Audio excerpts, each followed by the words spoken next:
And if you just keep focusing on what was I doing before marketing and what I'm doing after, that's the only thing that matters in your revenue growth. Now, if you're losing clients out the door like wazoo, that you got to plug the holes. But when it comes to marketing, are you getting more people in the door? You're an inspiration to our entire organization. Welcome to the Gym Marketing Made Simple podcast. We're going to be talking the done-for-you marketing and sales strategies proven to work with boutique fitness gyms to increase quality lead flow and grow your revenue. Don't try to be a professional marketer and waste tons of money. Let the experts at LASSO do it for you. And now, here are your hosts, Blake Ruff and Sherman Merricks. All right, guys, here we go. Another episode of Gym Marketing Made Simple. I'm here with, of course, trusted sidekick, Blake Ruff. We have our guy on here, Tommy Allen from District H. Guys, today we're going to talk about something that it's it's a huge issue specifically in the gym industry, right? So, of course, we're going to attack it. So we're going to talk about lead quality versus like lead readiness, right? To make a decision, because we hear all the time. I mean, you've all heard it. Oh, when I run paid marketing, the leads are trash or they're not good and stuff like that. But here's the thing, and I'm going to let Tommy jump into it first. A lead, like a real lead, is someone that gives you their info, right? That's really what it comes down to, right? They give you their info, and there's certain ways you can set it up to where it doesn't auto-populate and all of that. But a lead is a lead is a lead. But Tommy, let's jump right into it, man. Yeah, so I think a lot of time when people think about, like, to your point, Sherman, when we like reintroduce our business to complete strangers, especially in the gym space, a lot of our mindset is used to working with people who already kind of know, like, and trust our business. So we're kind of just used to people walking into conversations being like, I know what you guys do at a high level. I kind of know what to expect. The price point, I can generally guess what it is. And so it doesn't take a lot of effort on your part as the gym owner to convert these people into customers. And we're kind of used to that rhythm day in and day out. But as you get to that place that we always talk about where, hey, you've kind of exhausted how people are naturally finding you, you got to go find people now, right? And we introduce paid traffic, which again, here at LASSO, we believe that's the most efficient way to get exposure to complete strangers. It's a completely different mindset. And a lot of people will expect these leads to still behave like what they're used to, whether it's a referral or I found you on Google or, a reactivation. It's just not the case. And so when I listen to other subject matter experts talk about lead quality, sometimes they'll say, well, all the Facebook leads are just complete trash. And I want to kind of lean in on Blake to differentiate where does lead quality actually come from? Like marketing messaging versus like what you actually do, where there's a disconnect and that might lead itself to lead quality versus complete stranger doesn't know, like, and trust you. They're just not ready to buy yet, and what the difference is. So Blake, like when you think about the clients we work with and we're trying to get a message out in terms of like, here's the problems we solve, how we want to present our business to the world. When you think of lead quality, where would the disconnect potentially be between the copy that we're writing and what the business actually provides people? Like, where does lead quality actually start to diminish in that sense? Yeah, I think I would say the first thing to think of, a qualified lead on paper is somebody that shows interest in what you do and the problem that you're solving, right? So if somebody opts in, and I would say most business owners say, oh, they're only a qualified lead if they buy. That is somebody that's ready to purchase. That is somebody that is not down the pipeline and you haven't warmed them up to the point of purchase. So, for example, if there's a storm comes and I have a roofing issue and I see 3 different companies, Bone Dry Roofing, whoever, blah, blah, blah, and I enter my information for all 3, I am highly qualified because I have that issue. That doesn't mean that just because I opted in, I should buy from a certain company. I'm still going to do my due diligence and figure out which company to go for. So I was a highly qualified lead. You just did a bad job of selling, right? My argument, and I'm trying to word this correctly. Maybe I should just let it all out, but I won't. My argument is a lot of people are like, they're not qualified. They're just because they don't respond right away and they don't purchase within 3 days, right? No, they opted in and I guess you could say they aren't qualified leads if you're running free ads. Well, that's your own fault for running free ads. Like, of course they're not going to be qualified. They're looking for something for free. But if somebody's good at writing copy, if somebody knows what they're doing, they know the framework, they know the formula, and they're writing it to a solution base, somebody opting in, it's at the end of the day, and I said this before, I could have made this podcast in literally 30 seconds and said a qualified lead to somebody that gives you your name, info, and email. They're qualified because they showed interest in your thing, in your whatever, your service, your whatever. But if you're saying free 6 week, well, then they're showing interest in free 6 weeks. So technically they're still qualified. What a lot of people get misconstrued is they don't want to do the work on the back end of one of the most competitive industries in all of business is health and fitness. I mean, you could open up one and you're competing the guy in the garage, you're competing against the franchise. Where you're missing the mark is actually the nurture and the sales, right? Somebody that's coming in the door, you're so used to Susie's best friend, and Susie technically sold them, so you have to do no work. But when nobody responds, or I shouldn't say nobody, when 50% of people respond and you have to pick up the phone and call people and, you know, I don't want to use the word hound, but like nurture them and answer questions, then you get annoyed because they don't, again, know, like, and trust you. So you have to fill that gap. It was they were qualified. You didn't fill the gap to convert them to a sell. So people get misconstrued of like, this person's ready to buy. And if that's all you want, run ads to like purchase now. I guarantee you'll get none, right? Because nobody's ready to buy. They want to talk to somebody first. So I don't know if that answers your question fully because I kind of went on a rant there. But a qualified lead is somebody that gives you your information. What is not qualified? If somebody's running ads for clicks and giving you clicks, that doesn't mean anything, right? Like we go down another tangent of like cost per lead and all that stuff. You should be running ads for leads because that's the objective. Now, if you were in e-commerce business and wanting it like, you know, we worked with a company that maybe protein bars, that's purchased, right? And then you're checking ROAS of like cost per the cost per purchase. That's different. You wouldn't want to run leads. But if you're a business and then you need to generate leads, you want to generate leads. So, or, you know, you could go way down the funnel and do like book consults, but that's here nor there. So yeah, that's my tangent for that part. I don't know if that answered any of your question. Well, it sounds like where could there be a disconnect in lead quality is you're not properly conveying what it is that you do in terms of the problem you solve. So I'll give you an extreme example, right? If you're Coke and you're saying, hey, come buy Sprite, like that's just you're not accurately telling the story about how you solve people's problems. Now here at LASSO, we take care of that for you. So it's highly unlikely that that's the actual problem. But if you are noticing that like, hey, a lot of people think that we're like a boxing gym, but we do strength and conditioning here, like I would go back to marketing messaging, but that might be like a not great lead in terms of like, but that's a messaging problem. The other thing you brought up, Blake, is like the offer and how it ties to the type of business that you're running. So like sometimes I think you can make an argument for lead quality.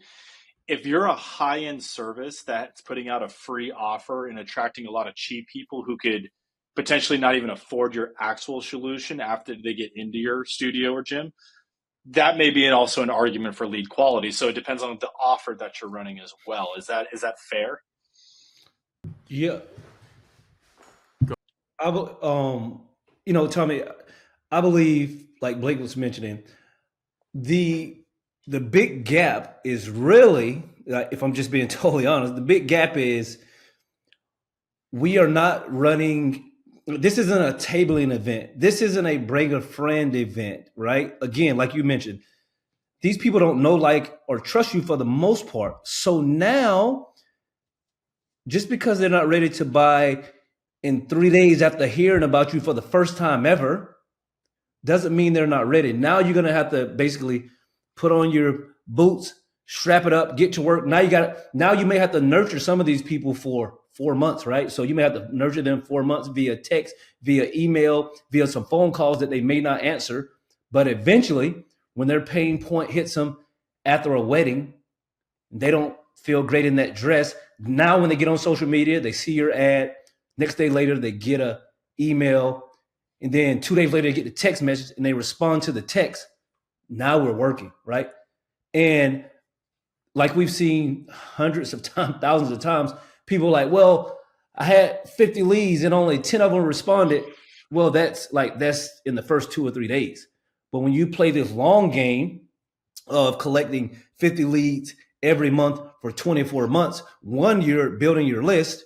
Two, you're just letting people see you more often, so that when their pain point is big enough, they come to you, they come to District H over going to the guy down the road, right? And I think I've seen that play out plenty of times, even with the holiday season coming up. We talk about that often. We're like, hey, the holidays are a great time to run ads.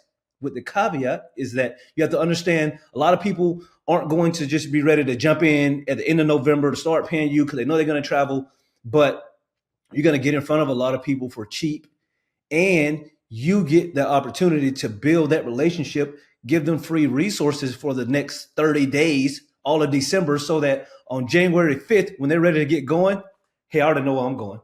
I'm going to District 8. I've been talking to Tommy for the last month.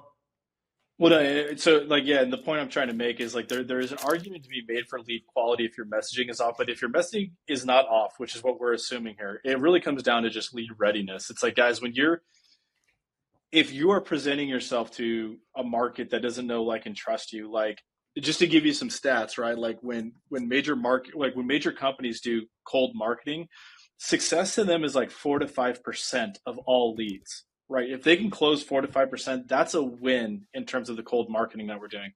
We average like 10% plus, which is even like that's 2x that. So a lot of it's just a mindset and really just like an understanding of, guys, that's the rules of the game if you're trying to get into cold traffic. Like, it's not going to be this easy layups. It's going to be, hey, if you've truly exhausted all of your organic plays and you need to step into this arena, you have to shift the mindset like almost immediately. But doesn't mean that you're not getting quality people. It just means they don't know, like, and trust you enough to buy right now. Maybe 2 weeks from now, maybe 4 weeks from now. But that's kind of that's the rules of the game when it comes to cold traffic. Yeah, and I think, we just got off a call with another guy that D&D'd us over a year ago and was ready to purchase. And he's like, oh, I just didn't want to get the text message, but I still read all your emails and look at all your guys' stuff. I always say, if you asked 100 people in a room if they want to lose the weight, gain strength, or be in better shape, 90 of them would raise their hand, right? That means that they have the problem that they want, hopefully, that you can solve. If you did a bad job of conveying it or not selling, that's on you. And you have to understand, when they opt into your gym, they're not just opting into you. They're probably opting into F45, Orange Theory, another competitor, or whoever else. Now they have 6 different options. Yep. So the first way you can lose this is not replying quickly, right? So when I had both my gyms, people be like, oh my gosh, like, do you just sit by your phone? And I'm like, I know you probably opted into 5 different things. I want to show you how much important your business is. So you could fall flat from right there and you lose their business. They were super qualified. I think the thing that amazes me the most is when gym owners like, yeah, it was just all unqualified leads. When they go back to reach out to somebody, like, yeah, I joined another gym. Yeah. Yeah. So they were never unqualified. Usually it's like F45, Orange Theory. So they're spending premium more than what you were. They just did a better job of following up and had a better sequence. So people miss the mark a lot on, first, they think every single lead is going to sign up. They get caught up in their emotions when somebody tells them to leave them alone, stop bothering me, and they don't look at the big picture. All you have to look at, if you're getting on 3 to 5 signups now and you go to 8 or 10 even, right? You got 7 more. Now, granted, yeah, you had to do a lot of work out of 50 to get 7, or 40 to get 7, or 50 to get 10 new signups. That was a lot of work. That was a 40 no's. they get too much caught up in the 40 and not the 10 or the 7. And if you just keep focusing on what was I doing before marketing and what I'm doing after, that's the only thing that matters in your revenue growth. Now, if you're losing clients out the door like wazoo, that you got to plug the holes. But when it comes to marketing, are you getting more people in the door? And to your point, Tommy, if your messaging is on point now, like if you're a $200, $300 a month gym, but talking about free services, yeah, people are going to like, nobody's going to be qualified because it doesn't align with anything you do. So I think the gym owners really have to step back and be like, well, to your point earlier, like, yeah, you probably are going to have to do paid marketing if you actually want to grow to a point that if you're not growing, you're dying, and another franchise is going to put you out sooner or later, like inevitably. And that's where, so two things I want to highlight there. So one is having clarity on where you're trying to take your business will give you the, let's just call it the willpower to do the work. So if I'm very clear on where I'm trying to take my business because it allows me to accomplish X, Y, and Z, I will put up with the 90% of rejection because I have a clear mission in terms of what it takes to get my business to where it's trying to go. So to your point, Blake, like sometimes even before you turn on paid marketing, get really clear on why you're doing it. And if it simply is as simple as like Sherman and I were on a call with a guy, and it really came down to like, well, I just feel like that's what I have to do. And when we pressed him on like, well, this is what it takes on the work side to be able to accomplish it successfully. He's like, yeah, I'm not willing to do that. It's like, Yeah. then this isn't going to be a good fit.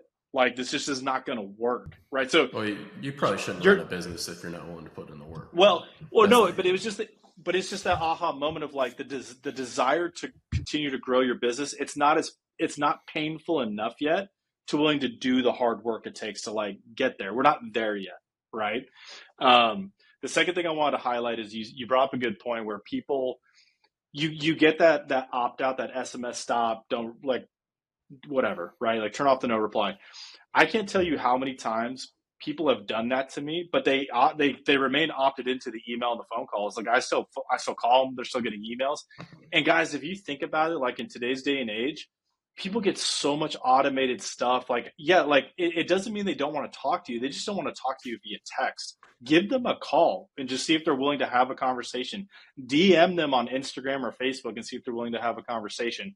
Because the whole text message automation, guys, like every business is doing that. If you have somebody opting into anything, you're going to get an automated text. Hey, thanks so much. Here's a discount code.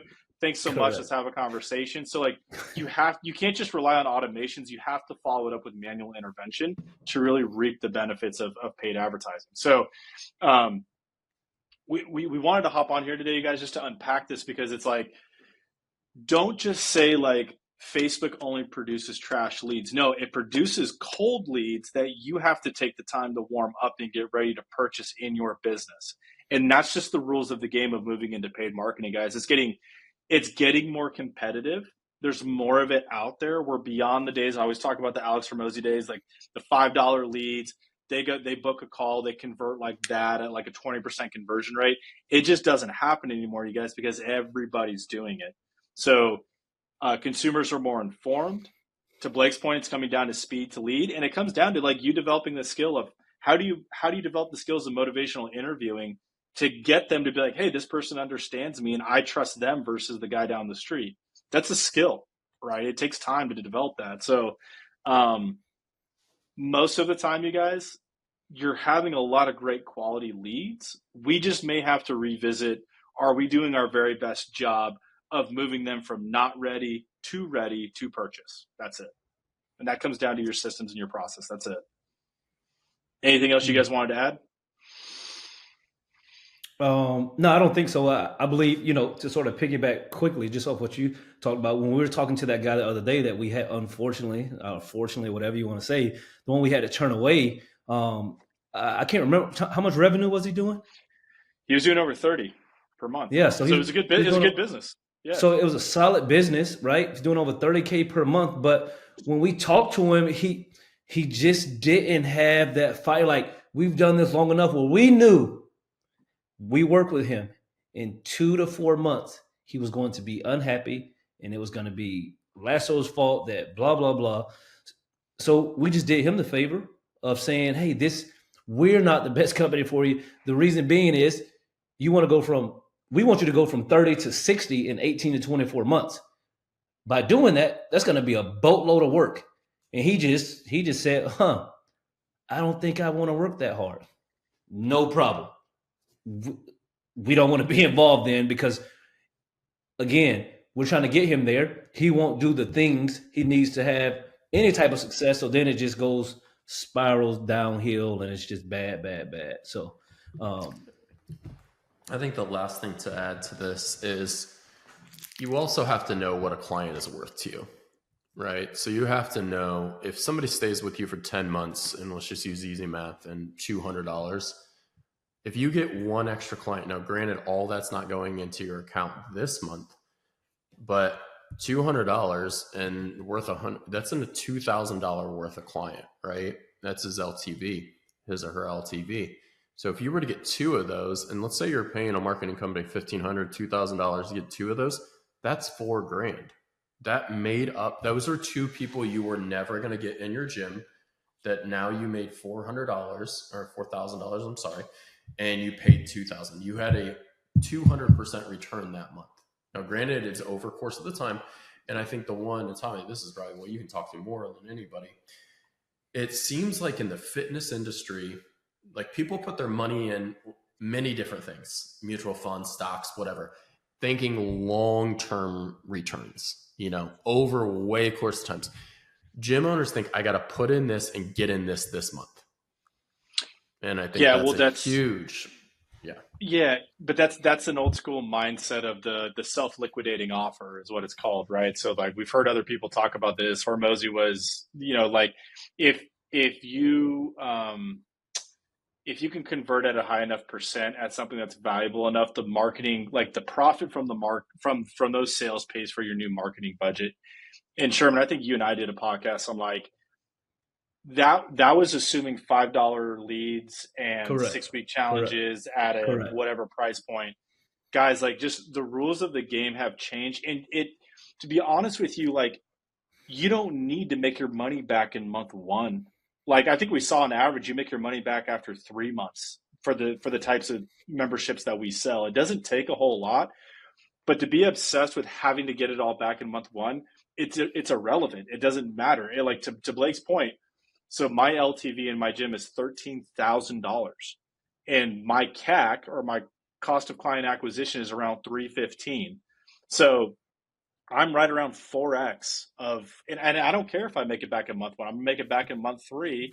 And to Blake's point, those are clients I wouldn't have gotten otherwise, or it's highly unlikely I would have gotten them otherwise. So the self-liquidating offer, guys, it's not necessary to do paid marketing. It's whether you get it in month 1, month 2, month 3, like you're going to get it because your leg is well beyond 1 month. So if you're, to Blake's point, if you're selling a non-subscription based service like a widget or a whatever, yeah, I could see a self-liquidating offer need to be making a lot of sense unless you have data on repeat buyers. But guys, we're in a subscription-based model. Most of us are doing over a year in terms of someone being with us. It's not a big deal. You don't need a self-liquidating offer. Tommy, I believe before we get out of here, I believe that's one of the things we keep saying that. Blake said it, I said it. I think, but like, we do the sales and the ROI calls, and my mind is always blown when you getting your Rain Man on and talking about the ROI, right? Like you said, the ROI is if you gain 2 members, the ROI takes care of itself for a long time. But to be fair, where we run into the issue is that's a boatload of work for 2 people, for 2 additional people.